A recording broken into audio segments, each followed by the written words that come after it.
Renungan Pagi Maranatha oleh Ellen G. White, 27 Februari 2026.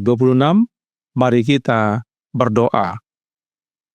Bapa kami yang di sorga, Allah pencipta langit dan bumi, laut dan segala isinya, Allah yang maha besar, maha kuasa, sumber segalanya, yang kami sembah selalu melalui anak-Mu yang tunggal, Yesus Kristus. Terpujilah Yesus, anak Allah yang maha tinggi, yang adalah Raja Damai bagi kami.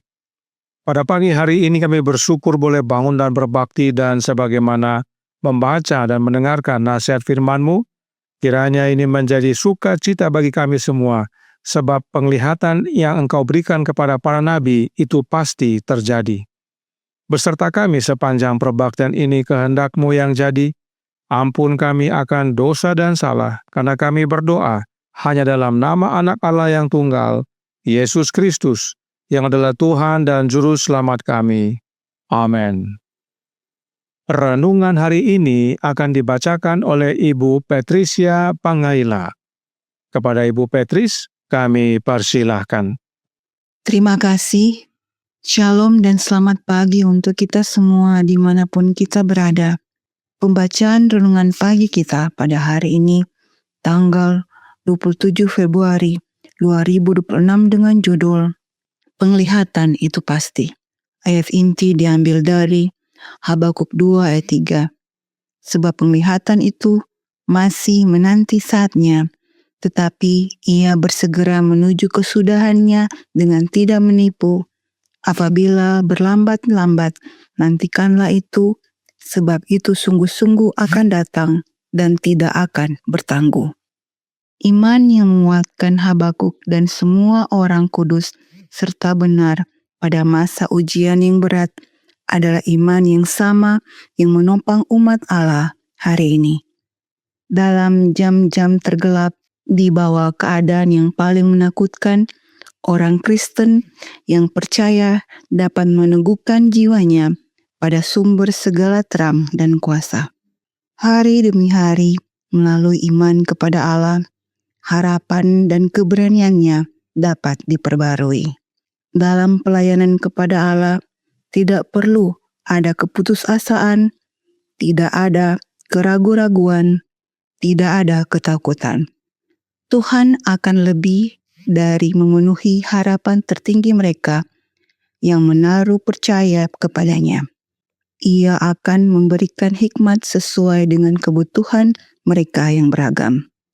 Tentang persediaan berlimpah bagi setiap jiwa yang dicobai, Rasul Paulus memberikan kesaksian yang fasih.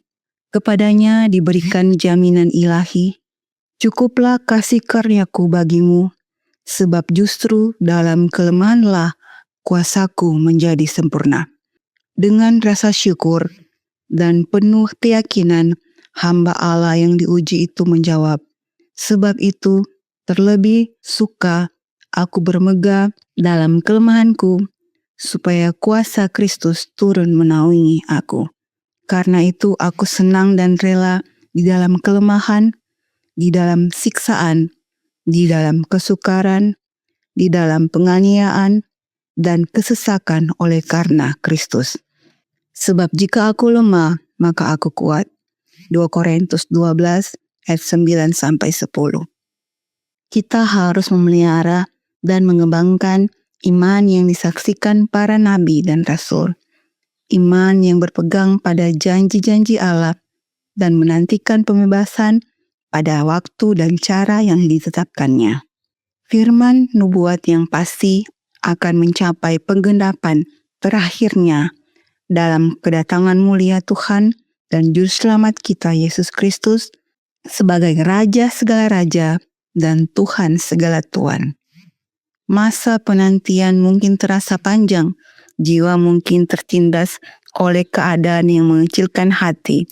Banyak orang yang dipercayai mungkin jatuh di tengah jalan. Tetapi bersama Nabi yang berusaha menguatkan Yehuda di masa kemurtatan yang tiada banding, marilah kita dengan yakin berkata, tetapi Tuhan ada di dalam bait-Nya yang kudus, berdiam dirilah di hadapannya ya segenap bumi. Habakuk 2 ayat 20.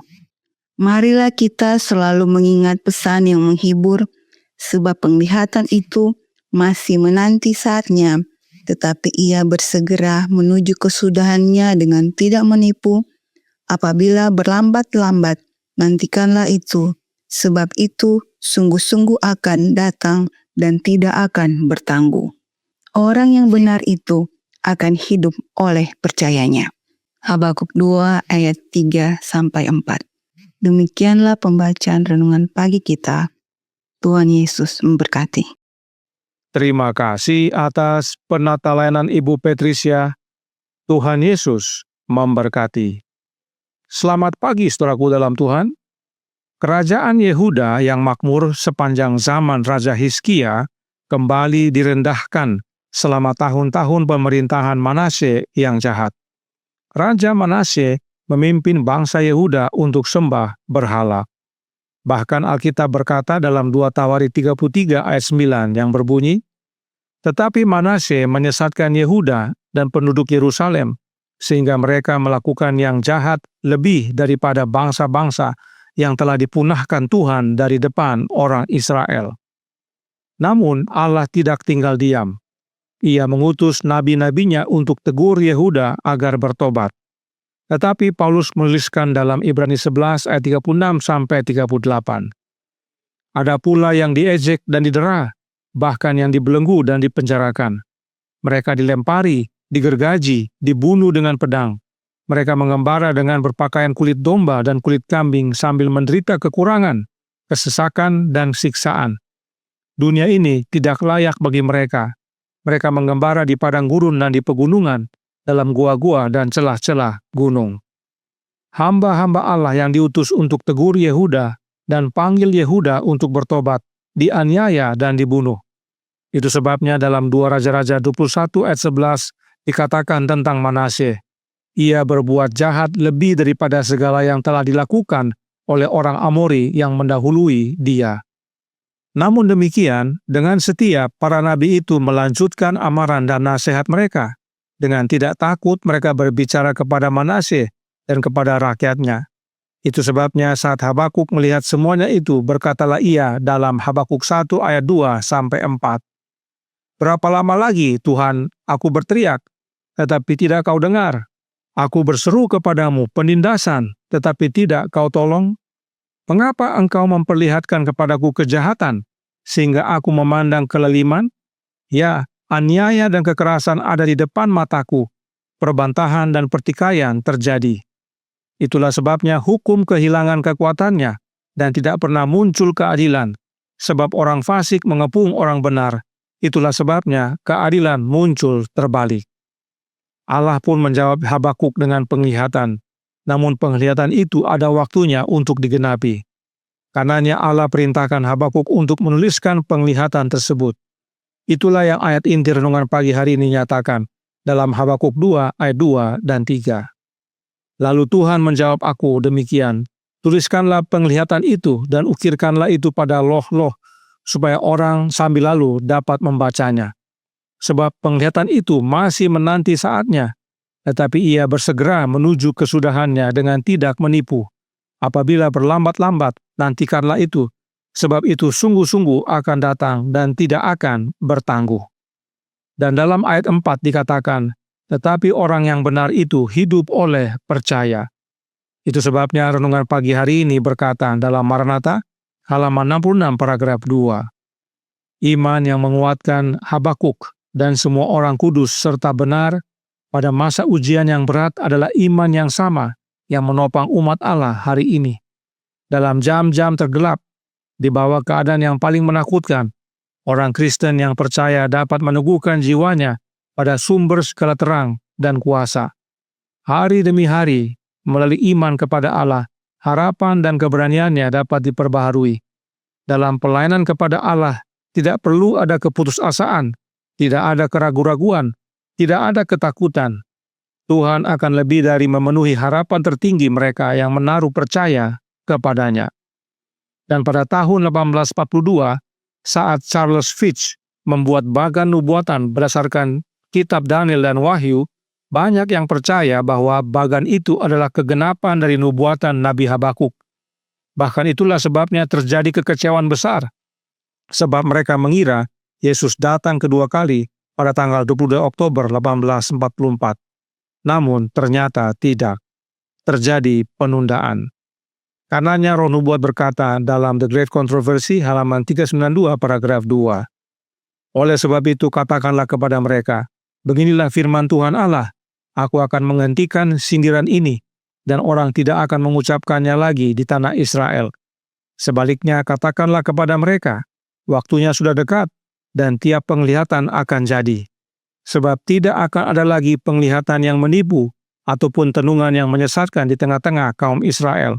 Sebab aku Tuhan akan berfirman, dan apa yang kufirmankan akan terjadi, dan firman itu tidak akan ditunda-tunda lagi. Sebab masa hidupmu, hai kaum pemberontak, aku akan mengucapkan suatu firman, dan aku akan menggenapinya. Demikianlah firman Tuhan Allah. Dikutip dari Yeskiel 12 ayat 21-25, 27-28.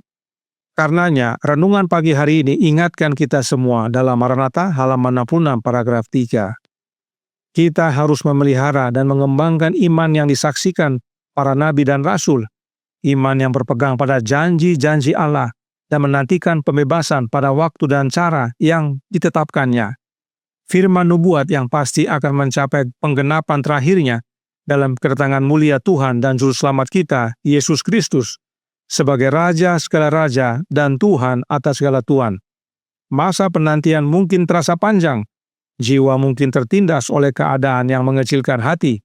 Banyak orang yang dipercayai mungkin jatuh di tengah jalan, tetapi bersama Nabi yang berusaha menguatkan Yehuda di masa kemurtadan yang tiada banding, marilah kita dengan yakin berkata, tetapi Tuhan ada di dalam bait-Nya yang kudus, berdiam dirilah di hadapannya, ya segenap bumi. Habakuk 2 ayat 20. Saudaraku dalam Tuhan, penglihatan pasti digenapi dan Tuhan tidak akan bertangguh, sebab Dia yang tahu waktunya. Percayalah. Tuhan memberkati, saya bawa dalam nama Yesus. Amin. Mari kita berdoa. Bapa kami yang di sorga, Allah pencipta langit dan bumi, laut dan segala isinya, Allah yang maha besar, maha kuasa, sumber segalanya, yang kami sembah selalu melalui anak-Mu yang tunggal, Yesus Kristus. Terima kasih atas nasihat yang menguatkan pada pagi hari ini, bahwa meskipun dunia dilanda oleh kekafiran, penyembahan berhala dalam berbagai bentuk bahkan masuk dalam gereja, namun Engkau tidak akan biarkan ya Tuhan. Sebagaimana penglihatan Engkau nyatakan kepada Habakuk, itu akan terjadi dan tidak akan bertangguh, bahwa kelepasan pasti datang. Karenanya tolong kami ya Bapa, karuniakanlah roh anak-Mu dalam hidup ini, sebab hanya dengan memiliki rohnya Kristus, maka kami dapat memandang ke depan, percaya oleh iman bahwa waktunya tidak lama lagi, sebab Engkau akan genapi dan tidak akan bertangguh. Yesus datang segera.